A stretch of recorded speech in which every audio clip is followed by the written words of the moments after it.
Hello friends, तर चला आज आपण बनवणार आहोत अगदी सोप्या पद्धतीमध्ये आणि झटपट बनणारे असे अप्पे आणि इडलीची रेसिपी।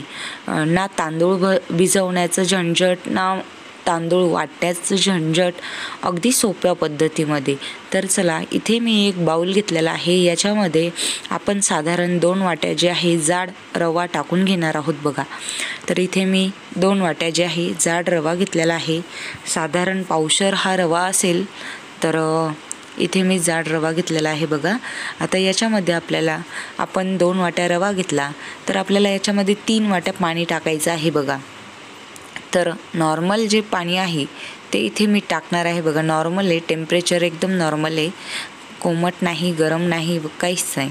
तर इथे मी 3 वाट्या जे आहे नॉर्मल टेम्परेचरचं पाणी टाकून घेणार आहे। आता याला आपण व्यवस्थित असं मिक्स करून घेणार आहोत आणि याच्यामध्ये मी 1 वाटी जे आहे ताक जे आहे, जास्त आंबट नाही पाहिजे, नॉर्मल 1 किंवा 2 दिवसाचं पाहिजे, तर 1 वाटी जे आहे ताक टाकून घेणार आहे आणि याला व्यवस्थित असं मिक्स करून घेणार आहे, जेणेकरून आपल्या इडली आणि अप्प्याला छान अशी वेगळी टेस्ट येणार आहे। तर चला, याच्यामध्ये आपण चवीनुसार जे आहे मीठ टाकून घेणार आहोत। आता याच्यामध्ये मी चवीनुसार मीठ टाकलेलं आहे आणि याला व्यवस्थित असं मी मिक्स करून साधारण 10 मिनिटं जे आहे ठेवणार आहे साईडला। तर इथे मी मिक्स करून घेतलेलं आहे। आता याच्यावरती मी एक झाकण ठेवून देणार आहे साधारण 10 मिनिटं, जेणेकरून आपला रवा जो आहे तो व्यवस्थित असा भिजला जाईल। यासाठी आपण याला 10 मिनिटं ठेवणार आहोत। इथे एक मोठा कांदा मी बारीक चिरून घेतलेला आहे बघा। इथे मिरची आणि लसणाची पेस्ट आहे ही 1 चमचा। 1 मोठा टोमॅटो स्वच्छ धुवून इथे मी बारीक चिरून घेतलेला आहे आणि थोडीशी कोथिंबीर मी इथे स्वच्छ धुवून बारीक चिरून घेतलेली आहे बघा। हे साहित्य आपलं अप्प्यांसाठी। तर इथे मी आता 10 मिनिटं झालेली आहे।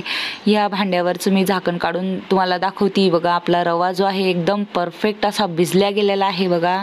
याला मी व्यवस्थित असं मिक्स करून घेणार आहे। तुम्ही बघू शकता अगदी परफेक्ट इथे आपला रवा जो आहे भिजला गेलेला आहे। बॅटर जे आहे घट्ट आहे बघा, तुम्ही बघू शकता, पातळ सुद्धा नाही, अगदी केकच्या बॅटर प्रमाणे हे बॅटर जे आहे घट्ट आहे।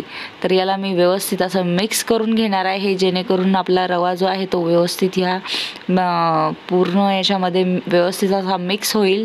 तर याला मी मिक्स करून घेतलेला आहे। आता याचे 2 भाग करायचे आहे, एक अप्प्यासाठी, एक इडलीसाठी। तर चला, तुम्ही बघू शकता आपलं बॅटर जे आहे एकदम परफेक्ट आहे। तर याचे आपण 2 भाग करून घेणार आहोत, एक इडलीसाठी आणि एक अप्प्यांसाठी। तर चला, तर ह्या बाउलमध्ये मी आता अर्ध बॅटर जे आहे काढून घेणार आहे, जेणेकरून आपल्याला अप्पे आणि इडलीचं वेगळं वेगळं बॅटर ठेवता येईल।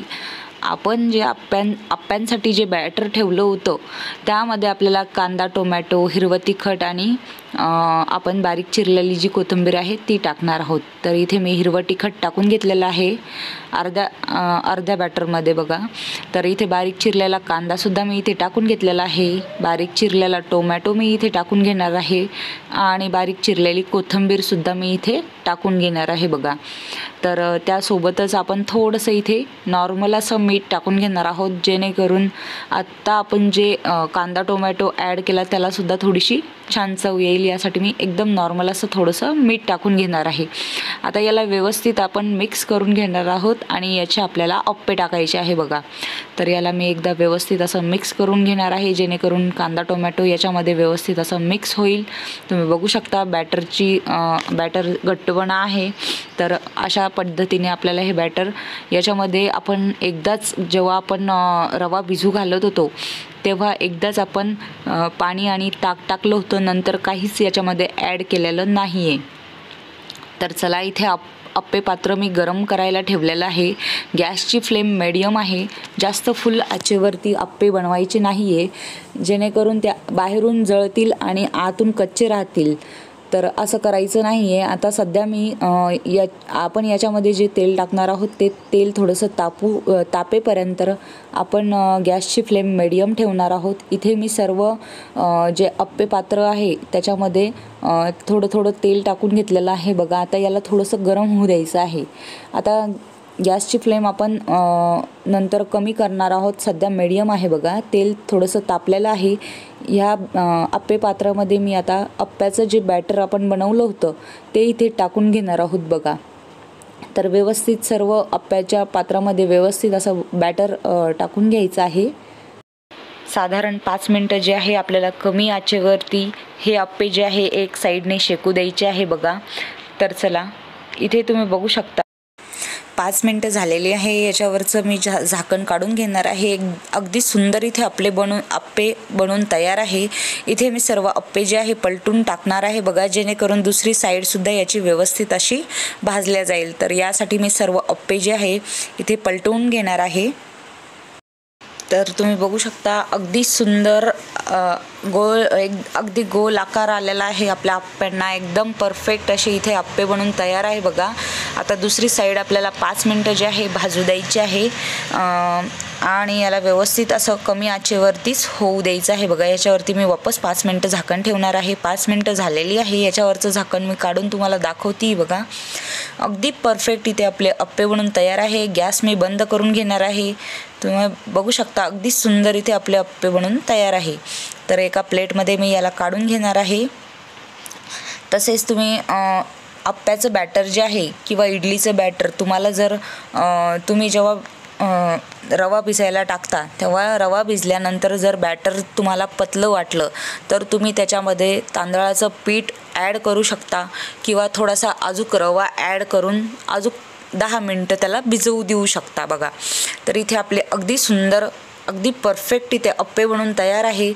चटणीबरोबर तुम्ही याला सर्व करू शकता। अगदी कापसासारखे मऊ आणि एकदम टेस्टी इथे आपले रवा अप्पे बनवून तयार आहे।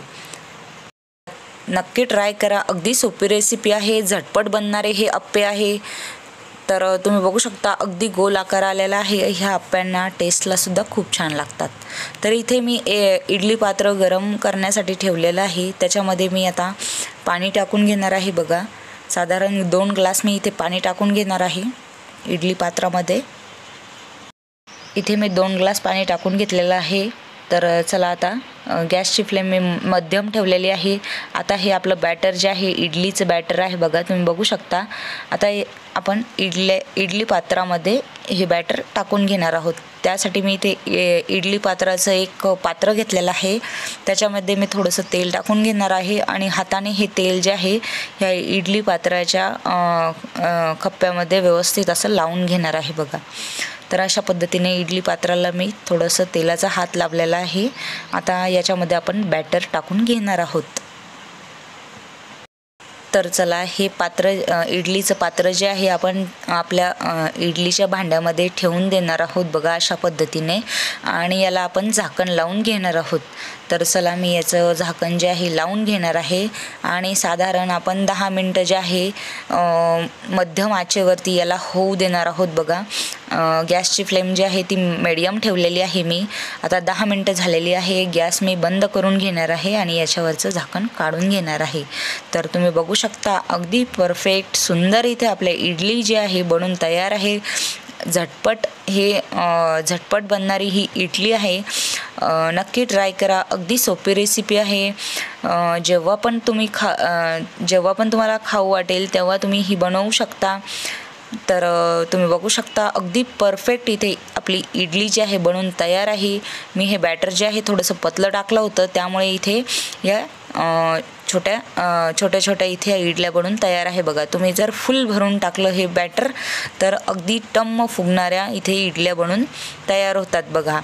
तर तुम्हाला एक काढून दाखवते मी। अगदी परफेक्ट एकदम मऊ जाळीदार इथे आपली इडली बनवून तयार आहे बघा।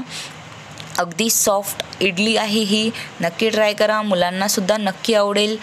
तर इथे मी एका प्लेटमध्ये ह्या इडल्या ज्या आहे काढून घेणार आहे। तुम्ही बघू शकता अगदी परफेक्ट इथे इडल्या बनवून तयार आहे।